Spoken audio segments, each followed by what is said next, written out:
Excellencies, distinguished delegates, please rise for the arrival of the President of the Republic of Indonesia and leaders of the ASEAN-UN Summit.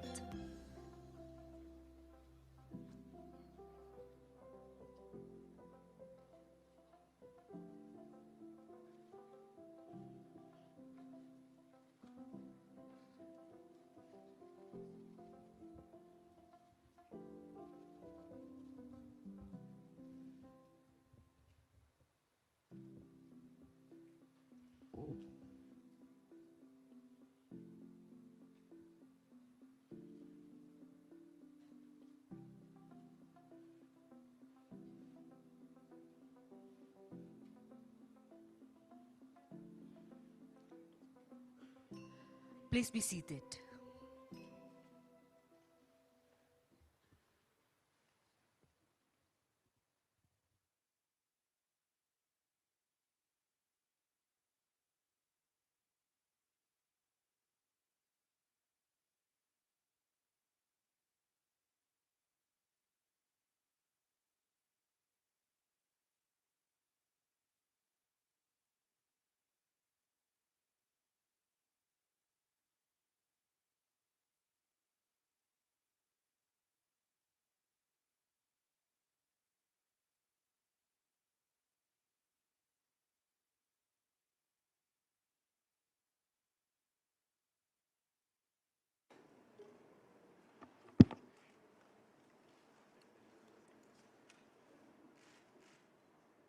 Yang Mulia Sekretaris Jenderal PBB Antonio Guterres, Sri Baginda, Yang Mulia para pemimpin ASEAN. Preambul Piagam ASEAN dan PBB sama-sama dimulai dengan We the Peoples. Ini artinya rakyat harus terus jadi prioritas. Dan di tengah tantangan dunia yang semakin kompleks, perang dan konflik, krisis pangan, krisis energi, krisis keuangan, dan bencana alam, rakyat kitalah yang paling merasakan dampaknya. Dan untuk menanganinya dibutuhkan aksi bersama yang terkoordinasi, baik di tingkat global yang dijalankan oleh PBB maupun di tingkat kawasan Indo-Pasifik yang dijalankan oleh ASEAN.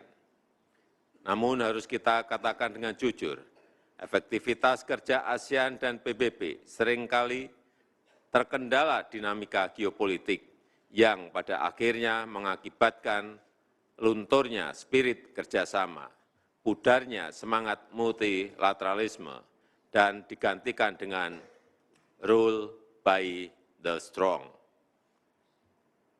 di mana ASEAN dan PBB punya pilihan yang jelas untuk terus konsisten menyuarakan penghormatan terhadap hukum internasional sebagai landasan interaksi antar bangsa dan paradigma kolaborasi yang inklusif.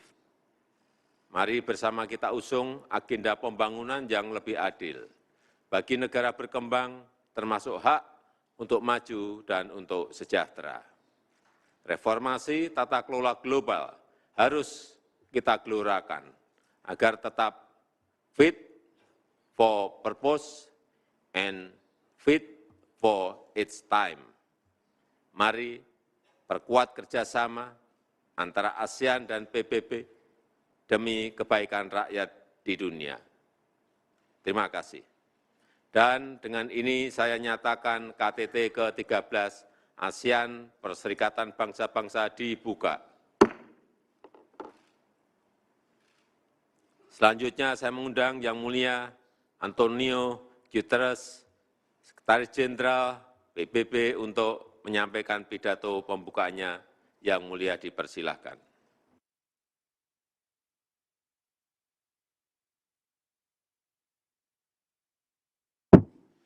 Your Majesty, Excellencies, Mr. Chair, President Joko Widodo, thank you for your warm welcome, and allow me to express my enormous appreciation for the wisdom and effectiveness in which you have not only leading ASEAN, but I remember the G20 last year with a fantastic contribution to improve international relations in our unfortunately divided world. Congratulations, Mr. President.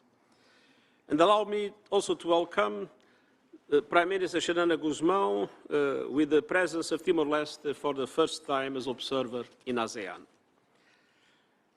Your Majesty, Excellencies, the ASEAN-UN Comprehensive Partnership is more important than ever.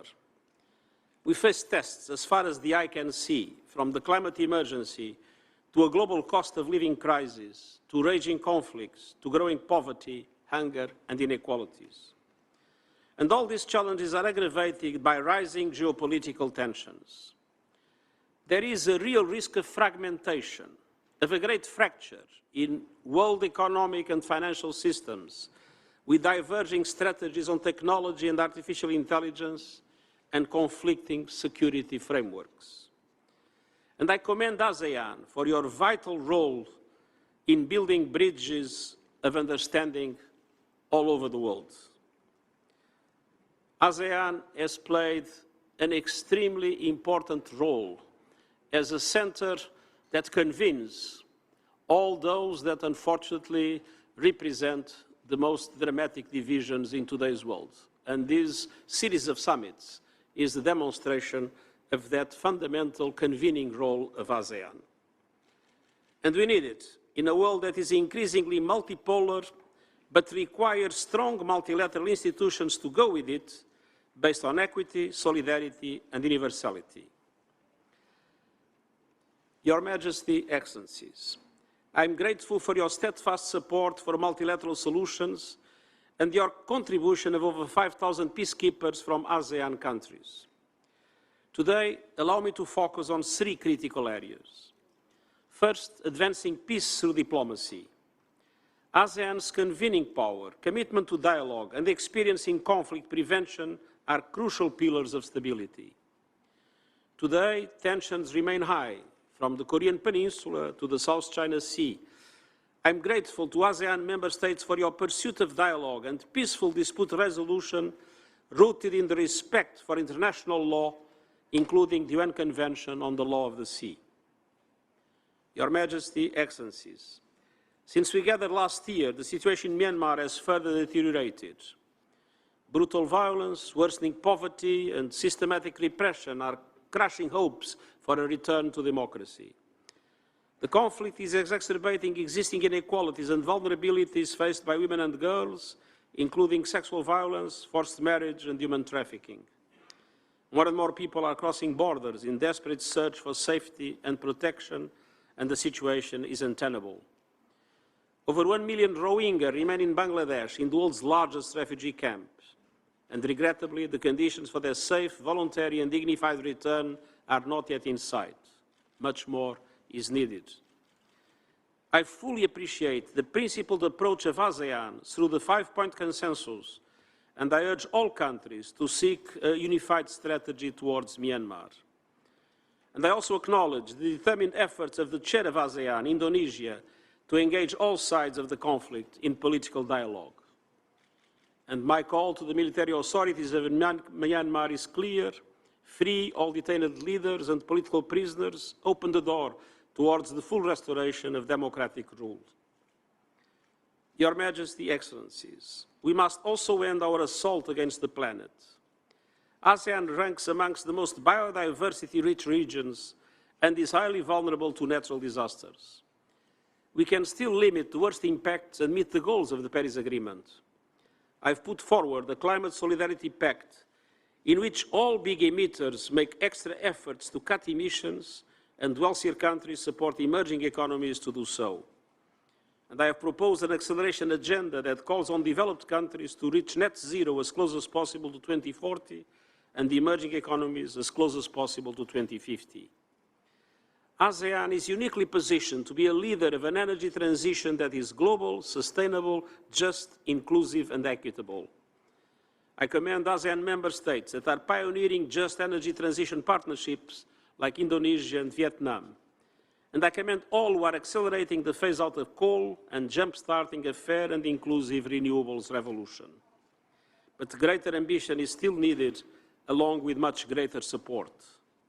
Developed countries must finally deliver on their commitments to developing countries. Your Majesty, Excellencies, resources are also central in the third area for action, rescuing the Sustainable Development Goals. I've called for deep and structural changes to make global frameworks, including the Bretton Woods system, more representative of today's economic and political realities, and also more responsive to the needs of developing countries. Such change will not happen overnight, and I have proposed concrete steps we can take now, including a Sustainable Development Goals stimulus of $500 billion a year to the benefit of developing countries for them to be able to reach the Sustainable Development Goals. These and other action would catalyze SDG progress and help developing countries invest in key transitions across energy, food, digital education, health, decent jobs, and social protection. Your Majesty, Excellencies, I count on ASEAN member states to help raise global ambition in the vital months ahead. And you can always count on my wholehearted support to shape a future of peace and prosperity for the people of Southeast Asia and the world. Thank you.